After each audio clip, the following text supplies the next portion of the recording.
पूरी दुनिया कह रही थी आप रिस्ट्रेंट करें, आप ना अटैक करें, लेकिन पाकिस्तान समझता था कि हम पोजीशन ऑफ स्ट्रेंथ से अगर पीछे हट जाते हैं, बैकफुट करते हैं, तो फ्यूचर के अंदर हम असर्ट नहीं कर पाएंगे अपने स्टांस के ऊपर है। तो हमने क्रिपलिंग ब्लो दिया मोदी को और उसकी रेकलेस एटीट्यूड को, और उसके बाद हम देखते हैं किस तरीके से डोमेस्टिक एनवायरनमेंट के अंदर भी उसको अनफेवरेबल सिनेरियो नहीं मिला, और पूरी दुनिया में जिस तरीके से वो अपना जक मारते नजर आते हैं। तो इसलिए आज की दुनिया हमारे बैकएंड पे बहरहाल चाइना की सपोर्ट थी, ईरान के लिए अभी ऐसी कोई सूरत हाल हम नहीं देख, लेकिन मेरे ख्याल में किसी कंट्री में सपोर्ट से पहले उस कंट्री का अपने रिसोर्सेज के ऊपर और अपनी मिलिट्री हार्ड पावर पे रिलाइज करना जो है वो बहुत ज़रूरी है। पाकिस्तान के ट्रेन यही देखना चाह रहा था कि उसको ईरान की तरफ से कोई मतलब न्यूक्लियर बॉम्ब बनाने की कोई खबर ना मिल जाए, इसलिए उसने चेक करना चाहा कि क्या सूरत हाल है। नहीं, लेकिन अभी आपको लगता है कि ईरान जो है वो कोई ऐसी वैसी तैयारी कर रहा है और न्यूक्लियर वॉर की तरफ कोई ऐसी सिचुएशन जाने वाली है? न्यूक्लियर वॉर तो डेफिनेटली नहीं, क्योंकि उनके पास अभी तक की रिपोर्ट्स के मुताबिक जो इंटरनेशनल एटॉमिक एनर्जी एजेंसी बताती है, जो अटैक हुए नातान्स के अंदर, जो कि उनका बड़ा एनरिचमेंट यूनिट है प्रोडक्शन का, उससे कोई इस तरह की रेडिएशन नहीं निकली है। और क्योंकि उनके जितने भी वहाँ के ऊपर न्यूक्लियर साइट्स हैं, उसमें जो 3 बड़े जो उनके साइट्स हैं, IAEA ने आज अभी रिपोर्ट, जब हम ये बात कर रहे हैं स्पीक, उन्होंने क्या उनको उस तरीके से, ये बात तो इसराइल अमेरिका से वैसे भी पूछ सकता था ना, जौहरी मंसूबा के ऊपर ही मुज़ाकरात हो रहे थे, तो वैसे ही पता कर लेते कि ईरान में क्या सूरत हाल चल रही है। अटैक करना, क्योंकि अमेरिका ने यही कहा कि they are very close to अपना क्या कहते हैं मतलब न्यूक्लियर डिवाइस, वो उसके तक पहुंच चुके हैं, मतलब वो बना लें, इतनी यूरेनियम एनरिचमेंट हो चुकी हुई है कि चंद हफ्तों के अंदर वो एक न्यूक्लियर जो है ना बॉम्ब बना सकते हैं। लेकिन प्रॉब्लम यह है कि जो अभी इसराइल ने अटैक किया, इसराइल उसमें कितना सक्सेसफुल है, it is yet to be seen, क्योंकि इंटरनेशनल एटॉमिक एनर्जी एजेंसी कहती है कि वो साइट्स जो हैं हाफ मील डाउन है, और एक ऐसे कंक्रीट से उन्हें बनाया गया, उनके अंदर 90 डिग्री का टर्न है, जो कि एक सर्टन कम्प्लेक्सिटी क्रिएट करता है। इसलिए उसको डैमेज करना उस तरह से नहीं है। नो डाउट वो तो अपना हेल कर रहे हैं कि हमने अटैक कर दिया, डैमेज कर दिया, लेकिन इंटरनेशनल एटॉमिक एनर्जी एजेंसी जो कि यूनाइटेड नेशन का बड़ा इदारा है, वो इसको नहीं मानता उस तरीके से। अभी आप क्या सूरत हाल देख रहे हैं? अभी सूरत हाल देख रहे हैं कि उस न्यूक्लियर ज़खायर को जो है वो अटैक करने के लिए, डैमेज करने के लिए, या उस तक पहुंचने के लिए कितना डैमेज ईरान को बर्दाश्त करना पड़ेगा, मेरे ख्याल में ईरान डेफिनेटली रिटेलिएट करेगा। और इसके अंदर सबसे बड़ी बात ये हमें मानना पड़ेगा कि ईरान का जो एयर डिफेंस सिस्टम है वो उनकी अमेरिका की स्टेल्थ टेक्नोलॉजी के सामने बेबस नज़र आया, क्योंकि सुबह जो 200 प्लेन्स ने अटैक किया उसके अंदर कोई उस तरीके से काउंटर नहीं किया गया। लेकिन आप कभी मिस ना करिएगा, यहाँ पर जब हम ईरान इसराइल की बात करते हैं, मिडल ईस्ट की मुस्लिम वर्ल्ड का रिस्पॉन्स, जब आप अपनी एयर स्पेस खोलेंगे ईरान पर अटैक करने के लिए, और अब जबकि ईरान ने 100 ड्रोन्स अटैक लॉन्च कर दिया, तो सऊदी अरेबिया के ऊपर UAVs को अटैक कर रहा है इसराइल, और जॉर्डन जो है वो कह रहा है कि हमने ड्रोन जो हैं उनके और मिसाइल जो हैं गिराए हैं। तो मेरे ख्याल में ये बड़ी अनफॉर्चुनेट सिचुएशन है कि लेवल प्लेइंग फील्ड आप ईरान को उस तरीके से नहीं दे रहे। हम ये नहीं कह रहे फुल फ्लेज वॉर ऑन होनी चाहिए। जब ईरान ने अटैक किया था तो भी इंटरसेप्ट किया था मुस्लिम वर्ल्ड ने, सिचुएशन थी, और आप देखें कि उस वक्त भी इसराइल जो था वो बड़े एक्टिव मोड में था। बिल्कुल। तो मेरे ख्याल में जो मिल्लत का कॉन्सेप्ट था मुसलमानों का, उससे ज्यादा इंटीग्रेशन तो हमें वेस्ट में नजर आती है। यूक्रेन यूरोपीय यूनियन का पार्ट है, सच नहीं है ना, NATO का पार्ट है, लेकिन वहां पे हम देखते हैं कि उस पर अटैक के बाद यूरोप के अंदर किस हद तक हम देखते हैं सोलिडिफाई किया उन्होंने अपने स्टांस को, और गैस बंद कर दी वहां के ऊपर। इंसानियत की बात करते हैं, इंसानियत की, और वहां के ऊपर मैंने कहा ना कि जिस तरीके से एक यूनिफॉर्मिटी नजर आती है आपको है, वो चीज हमें मुस्लिम उम्मा में नजर नहीं आती। और मेरे ख्याल में हमने पिछले 20 साल में देखा हुआ है, हमने विटनेस किया, उन्होंने इराक को अपना अनजस्टिफाइड जो अटैक किया उसके ऊपर 2003 के अंदर मैन्युफैक्चरिंग कंसेंट करके, उसके बाद उन्होंने लिबिया को टॉपल किया, वहाँ के ऊपर अभी तक हम देखते हैं हालात साजगार नहीं है। अफगानिस्तान हमारे सामने है, सीरिया हमारे सामने है, उसके अलावा यमन की सूरत हाल हम देखते हैं। तो मेरे ख्याल में जो मिडल ईस्ट के बड़े हैं, स्पेशली जो मुस्लिम कंट्रीज़ हैं, उन्हें इस सारी चीज़ को बाय स्टैंडर्ड के तौर पर विटनेस नहीं करना चाहिए उन्हें, क्योंकि अगर आप ऐसा करेंगे तो ये इजराइल सिर्फ ईरान को मैसेज नहीं दे रहा, वो मिडल ईस्ट के तमाम मुस्लिम कंट्रीज को मैसेज दे रहा है। और जो आपने इंट्रो में बात की थी ग्रेटर इसराइल, यही वो चाहते हैं। वो वेस्ट बैंक को और गजा को, जुडाया समेरिया, उनका जो एक बड़ा प्लान है जो उसका, जहां से वो रिलीजियस प्रोफेसीज लेते हैं, वो यहाँ पे रीजनल हेजमनी कायम करना चाहते हैं, डोमिनेंस कायम करना चाहते हैं। 400 अपने न्यूक्स के साथ यहाँ के ऊपर एक नैरेटिव शेप कर चुके हैं कि कोई कंट्री जुरत ना करे, और इन्हीं टेरिटरीज को 1967 से आज तक कब्जे में लेके उसी ग्रेटर इसराइल को, याद रखें ये उनकी अल्ट्रा नेशनलिस्ट और राइट विंग गवर्नमेंट है इस वक्त है। और जबकि इजराइल के अंदर से आवाज़ें उठ रही हैं, एहूद ऑलमर्ट जो राइट विंगर वहाँ के प्राइम मिनिस्टर थे, उन्होंने कहा he should be tried in at ICC, इसको ICC के अंदर होना चाहिए नेतन्याहू को। तो वहाँ के लोग, वजह क्या है? क्योंकि वॉर क्राइम्स इतना हीनियस और हॉरेंडस वॉर क्राइम कमिट कर रहे हैं वहाँ पे। तो जैसे कि आपने ये बात की कि वो तो एक बिल्कुल एक क्राइम वाली सिचुएशन है ना नेतन्याहू की, तो ये तो सारे यहूदियों के लिए खतरा खड़ा हो गया। क्या लगता है? डेफिनेटली मेरे ख्याल में नेतन्याहू खुद जो है इजराइल के लिए बहुत बड़ा खतरा है और इजराइल के लोगों के लिए बहुत बड़ा खतरा है। तो हम देखते हैं जिस तरीके से वॉर ऑन टेरर के अंदर मुसलमानों को लेबल किया गया और हर किसी को एक ही ब्रश से पेंट किया गया, हम यहाँ पे भी देखते हैं खुद नेतन्याहू ने ये एक ऐसी पोजीशन ले लिया जिसकी वजह से एंटी सेमिटिज्म जो है वो पूरी दुनिया में स्पाइक के ऊपर ऑन द राइज है। उसकी बड़ी रीज़न ये है कि और याद यहाँ पे ये नाज़रीन को बताना चाहिए, हम वहाँ पे भी एक ब्रश से पेंट नहीं कर सकते तमाम यहूदियों को। They are on their feet, वो इस वक्त प्रोटेस्ट कर रहे हैं न्यूयॉर्क की सड़कों में।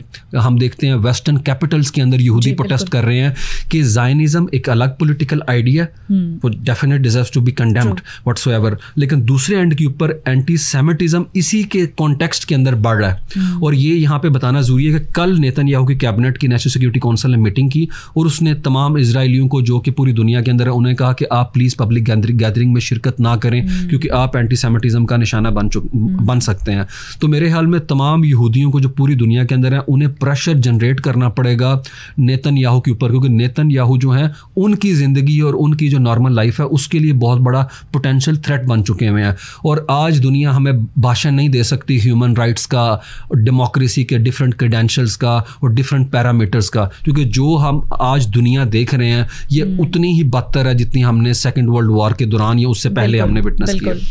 देखा जाए तो मिडिल ईस्ट में ही बड़ी जंगें हुई हैं और खुदा न खास्ता let me make my point. यहाँ मुझे तो थोड़ा सा पॉइंट जो है वो याद आ गया कि आप देखें अगर ये वॉर जो है मजीद लिंगर ऑन करती है तो ऑयल सप्लाई चोक हो सकती है, जिसका नो डाउट नुकसान पूरी दुनिया को होगा। मैं इसी तरफ आ रही थी और इनफैक्ट आज अटैक के बाद जो है वो 10% इंक्रीज देखा गया है आलमी मार्केट में ऑयल के हवाले से, क्रूड ऑयल के प्राइसेस। और वो ट्रिकल डाउन अटैक आएगा पूरी दुनिया के ऊपर, स्पेशली हम जैसे कंट्री जो कि स्ट्रगलिंग फेस के अंदर है। तो मेरे ख्याल में और अगर ईरान जो है वो हॉर्मज को ब्लॉक कर देता है इस सूरत हाल में तो फिर तो ट्रेड का सिलसिला बहुत, और वहाँ से बिल्कुल अपनाए हॉर्मज जो है वहाँ से अगर उस ट्रेड को ब्लॉक कर देता है तो एक सप्लाई जो कि डेली बेसिस के ऊपर हो सकती है वो चोक हो सकती है और उससे पूरी दुनिया मुतासर हो सकती है अगर ये वॉर ज़्यादा देर तक इसी तरीके से चलती है।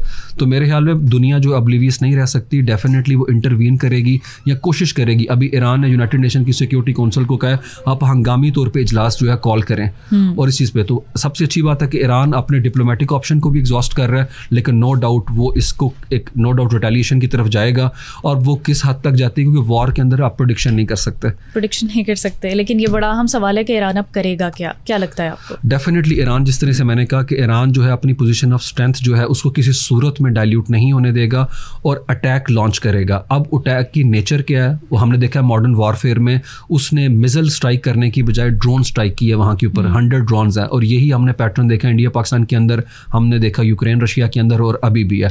लेकिन जिस तरह नेतन्याहू कह रहे हैं लोगों को कि अपना फूड बाय कर लें, एयर स्पेस ब्लॉकेट कर दी, स्कूल बंद कर दिए, बिजनेस शट डाउन कर दिए और तमाम इजरायलियों का आप यहाँ पे अभी मतलब विजिट ना करें और बंकर के करीब चले जाएं। आप देखें किस क्योटिक सिचुएशन में वो अपने कंट्री के लोगों को रख रहे हैं। उसकी एक रीज़न है और वो रीज़न क्या है उसकी है, वो रीज़न ये है the minute he finish this of तो उसको ट्रायल का सामना करना पड़े, करप्शन चार्जेस है उसके पोस्ट। सिर्फ इस वॉर का एक ही बेनिफिशरी है वो नेतन्याहू है और जो स्मोट्रिच और दूसरा है क्या नाम है उसका बेन गवीर, वो दोनों इसकी जो कोलिशन गवर्नमेंट है उसको सपोर्ट दिए हुए हैं। दोनों की 15 सीट हैं, 7 एक की 8 एक की हैं। तो मेरे ख्याल में नेतन्याहू जो है उसको हर सूरत में रोकना पड़ेगा उस दुनिया को जो आज भी बिलीव करती है कि इंटरनेशनल नॉर्म्स जो हैं वो होने चाहिए और ये दुनिया बाय द बुक चलनी चाहिए। इस तरीके से तो आप क्या पैगाम दे रहे हैं कि नॉर्थ कोरिया जो है वो दे हैव बीन सक्सेसफुल, उन्होंने ठीक किया, अपना न्यूक्लियर अपना बना दिया। आज यूक्रेन रो रहा है कि उसने 1996 के बाद क्यों अपने न्यूक्लियर जो फैसिलिटीज़ थी उसको डिसमेंटल किया। आज उनके पास होती तो क्या इजराइल उन पर अटैक कर सकता था? तो मेरे ख्याल में अगर सर्वाइवल का यही क्राइटेरिया है तो ऐसी वर्ल्ड को एनविजन करना मेरे ख्याल में वो एक ऐसी दुनिया के लिए जिसमें नौजवान जो हैं बड़े होपफुल होते हैं। ईरान के लिए भी आपने नेक और नथिंग वाला नुक्ता छोड़ दिया है, लेकिन अगर वो रिटेलिएट करता है तो उस तरह से वो डैमेज नहीं कर पाएगा जिस तरह से इसराइल, क्योंकि हमने देखा फ़लस्तीन तो तकरीबन तबाह हो चुका है। असल में आपको इसको देखना पड़ेगा ना कि इस सारी जो अपना इस वक्त हेज़ की सिचुएशन है या जितना ये सारा स्मोक क्रिएट कर रहा है, स्मोक स्क्रीन है। इजराइल चाहता है इसकी कॉन्टेक्स्ट के अंदर फ़लस्तीनियों के अंदर जो उसकी अपना ऑपरेशन है, जिस लेवल के ऊपर वो कर रहा है और उन्हें एथनिक क्लिनजिंग और वॉर क्राइम्स कर रहा है, जेनोसाइडल रेट्रिक, एक तो रेट्रिक तो है ही है लेकिन ऑन ग्राउंड भी वो यही कर रहे हैं एग्जैक्टली, उसकी तरफ से दुनिया की नज़र को डेविएट किया जाए। क्योंकि ईरान स्पेशली वेस्टर्न स्पेक्ट्रम में अगर हम देखें तो मीडिया भी, जैसे मैंने पहले कहा, उसके हवाले से जो है ना मौक़िफ़ जो है वो उस तरीके से फेयर नहीं रखता। तो उनकी कोशिश है कि नैरेटिव हम शिफ्ट करें और दूसरे एंड पे जो चीज़ है वो वैसा करते रहें। लेकिन मेरे ख्याल में हमें ईरान को भी हल्का नहीं लेना चाहिए उस तरीके से। अगर हिस्ट्रीज ऑफ एनी गाइड तो हमने लास्ट ईयर देखा अप्रैल में जिस तरह सुपरसोनिक मिसाइल, अगर फुल फ्लेज वॉर का तेहरान फैसला कर लेता है तो मेरे ख्याल में अमेरिका को इसमें ज़रूर शामिल होना पड़ेगा उनको बचाने के लिए, क्योंकि इजराइल के डिफेंस सिस्टम किसी सूरत नहीं रोक सकता सुपरसोनिक को, और ये हमने विटनेस कर लिया था वहाँ के ऊपर। बिल्कुल ऐसे है। अच्छा, आपको क्या लगता है कि ईरान को अभी किस मुल्क की हिमायत हासिल है और किस मुल्क से वो तवक्को लगाए बैठा है हिमायत के लिए? क्योंकि ख़ुद तो उन्होंने पीस मेकर का काम किया, जो पाक भारत वॉर टेंशन रही है पिछले दिनों, उन्होंने बड़ा खुल के मौक़िफ़ दिया कि हम पाकिस्तान के साथ हैं।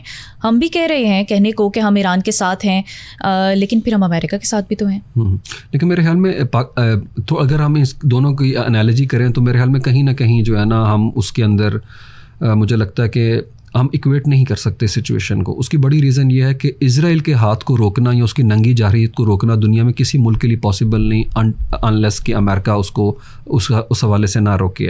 और जो आप बात करिए हमायत की, तो ज़बानी जमा खर्च में तो हमायत हासिल है उन्हें। कतर ने भी बयान दे दिया, मिडल ईस्ट के तमाम कंट्री ने कहा कि ये एस्केलेशन है रीजन के अंदर, ये जारहियत है। लेकिन प्रैक्टिकल मैनिफेस्टेशन के अंदर देखें तो जिस तरीके की हमें सपोर्ट हासिल थी चाइना की, हम देखते हैं उस तरीके से मेरा नहीं ख्याल ईरान की है, इसमें कोई शक नहीं।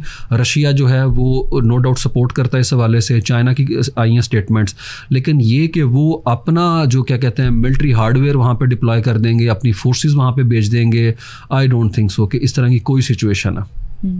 पाकिस्तान को कोई किसी किस्म का ख़तरा है, हमें किस तरह से अलर्ट रहना होगा, क्या तैयारी करनी? मेरे ख्याल में अगर ये वॉर रीजन के अंदर फैलती है, एस्केलेट करती है, तो हम उसके अंदर जो है वो बिल्कुल बाय स्टैंडर्ड के तौर पे नहीं रह सकेंगे, क्योंकि हम अपना बॉर्डर के भी उनके करीब हैं। तो मुझे लगता है पाकिस्तान को भी चौकन्ना रहना होगा, लेकिन हम बड़ी कैलकुलेटेड पोजीशन के अंदर है। नो डाउट हम इजराइल की हर जारहियत के ख़िलाफ़ हमने ब्लैंकेट कंडेमनेशन किया उसकी है, लेकिन पाकिस्तान किसी भी सूरत के अंदर जो है इस वॉर का हिस्सा नहीं बनना चाहेगा, क्योंकि हम किसी ऐसी जगह पर नहीं जाना चाहते जहाँ कन्फ्रंटेशन में अमेरिका कहीं ना कहीं मौजूद है। तो इस सारी वॉर के अंदर मेरे ख्याल में पाकिस्तान का स्टांस जो है वो तो वही है जो प्रिंसिपल रहा है कि इजराइल जो है वो ग्रेटर इसराइल के कॉन्टेक्स्ट के अंदर रीजन के अंदर ये सारा कुछ कर रहा है, नंगी जारहियत। लेकिन मेरे ख्याल में अभी हम उस तरीके से रेलिवेंट नहीं है, पोजीशन के अंदर है। लेकिन नो डाउट हमें चौकन्ना रहना होगा कि ऐसा कंट्री जिसके बॉर्डर के करीब करीब इस लेवल की वॉर जो है वेज हो चुकी हुई है, तो नो डाउट मैंने जिस तरह का वॉर के अंदर हमेशा सिचुएशन फ्लूइड होती है। अभी गार्डियन कल अपने एडिटोरियल में लिख रहा है कि वॉर के चांसेस हैं, लेकिन फिर भी डिप्लोमेटिक एफर्ट होनी चाहिए। इंडिया के क्या तासुरात हैं? क्या वो खुश हो रहा है और वो क्या कोई छेड़छाड़, कोई शरारत कर सकता है? पाकिस्तानी कॉन्टेक्स्ट में इस वॉर को अगर हम देखें तो आई डोंट थिंक सो कि इस वक्त उनकी कोई ऐसी पॉसिबिलिटी है, जबकि जिस तरीके से हमने छतरोल किया उनकी या दुर्गत बनाई है उनकी इस वॉर के बाद, तो मेरा नहीं ख्याल वो दुम दबा के अभी जो है वो भागे हुए हैं वहाँ पे। आई डोंट थिंक सो कि कोई ऐसा दोबारा राफेल की दुमें भी ढूंढ रहे हैं। बिल्कुल उनके बिल्कुल ऐसे ही है बिल्कुल। तो आई डोंट थिंक सो कि इंडिया कुछ ऐसा करेगा, लेकिन इस वॉर में क्योंकि इंडिया भी बड़ा इत्तेहादी रहा है रीजन के अंदर ईरान का, हम देखते हैं कि उनके वहाँ पे चाबहार की पोर्ट के साथ बड़े लिंक्स हैं उनके, और वहाँ पे तिजारत है और वो वहाँ के ऊपर तेल भी ख़रीदना चाहते हैं सस्ता, रशिया की वॉर के बाद है। लेकिन दूसरे एंड के ऊपर हम देखते हैं कि बड़ा कैलकुलेटेड रिस्पांस दिया उन्होंने कहा है दोनों जो कुव्वतें हैं वो रिस्ट्रेंट इख्तियार करें। वही जिस तरह से एक अपना कह लें कि रवायती किस्म की जुमलाबाजी होती है वो उनके फॉरेन ऑफिस ने की है, ऐसा अच्छा। लेकिन इंडिया का इन्फ्लुएंस एक तरह से है, अगर मोदी वहाँ पे जो है ना, लेकिन जिस तरीके से एंटी मुस्लिम है, जिस तरीके से ज़ायनिज़म का एक हम अफिनिटी देखते हैं हिंदुत्वा के साथ है, जो अपने हनूद और यहूद की बात की है और ग्रेटर इसराइल की है, तो उस कॉन्टेक्स्ट में नो डाउट उनका वजन जो है वो इजरायली पलड़े में भी डेफिनेट ज़्यादा होगा एज़ कम्पेयर टू ईरान है। जब हालात ख़राब होते हैं तो फिर मेरे ख्याल से तो ये सारा टोला तो फिर एक तरफ ही होगा, इसमें कोई दो राय नहीं। और मेरे ख्याल में ये चीज़ दुनिया में अब एस्टेब्लिश फैक्ट हो चुका है कि हर कंट्री को जो है अपने जोरे बाजू के ऊपर ही जो है ना अपना मुकदमा लड़ना पड़ेगा, और we have been quite lucky for that matter to have had nukes तो मेरे ख्याल में 98 के अंदर अगर किसी को तबके को इतराज़ था कि पाकिस्तान ने ये क्यों किया, तो आज वो यूक्रेन का हशर देख ले और आज ईरान के ऊपर हमला देख ले। तो मेरे ख्याल में ये बड़ा सेंड डिसीजन था पाकिस्तान का। लेकिन सिर्फ इस पे इत्तेफा काफ़ी नहीं है, हमें मजीद मजबूत होना पड़ेगा। No doubt economic sovereignty must है, बिल्कुल। बॉर्डर टेरिटोरियल बाउंड्री आप अपनी जितनी सिक्योर कर लें, जब तक फिस्कल डिसिप्लिन नहीं होगा और जब तक आप इंटेग्रिटी हासिल नहीं करेंगे अपने मुल्क के अंदर, अगर हम बात करें इकोनॉमिक मामलात की, और अभी जो बजट आया है उसके अंदर हम देखते हैं कि बड़ा चंक जो है वो जिसमें गवर्नमेंट पे तनकीद हो रही है डिफेंस की तरफ चला गया। उसकी वजह क्या, कंट्रीज़ के सर्वाइवल के लिए आज की दुनिया के अंदर जो है डिफेंस जो है वो बहुत ही ज़्यादा ज़रूरी है। क्योंकि आज की दुनिया में आप ये नहीं कह सकते, जापान देख लें, जापान को एक न्यूक्लियर कवर जो है अमेरिका प्रोवाइड करता है वहाँ के ऊपर है। तो बड़ा अनफॉर्चुनेट है कि 70 साल में वो नॉर्म्स लेडन दुनिया जो 1945 के बाद यूनाइटेड नेशन बनी थी वो सिर्फ कागज़ों की हद तक रह गई है। बिल्कुल। Thank you very much Usman साहब, बहुत सैर हासिल गुफ्तगू की। अल्लाह पाक से दुआ है कि ईरान के हक़ में जो भी मामलात हों वो बेहतर हों और वो बेहतर तौर पर अपने मुस्तकबिल के लिए फ़ैसला ले सकें। ये था आज का समा पॉडकास्ट। अपनी मेज़बान को दीजिए इजाज़त। अल्लाह हाफ़िज़।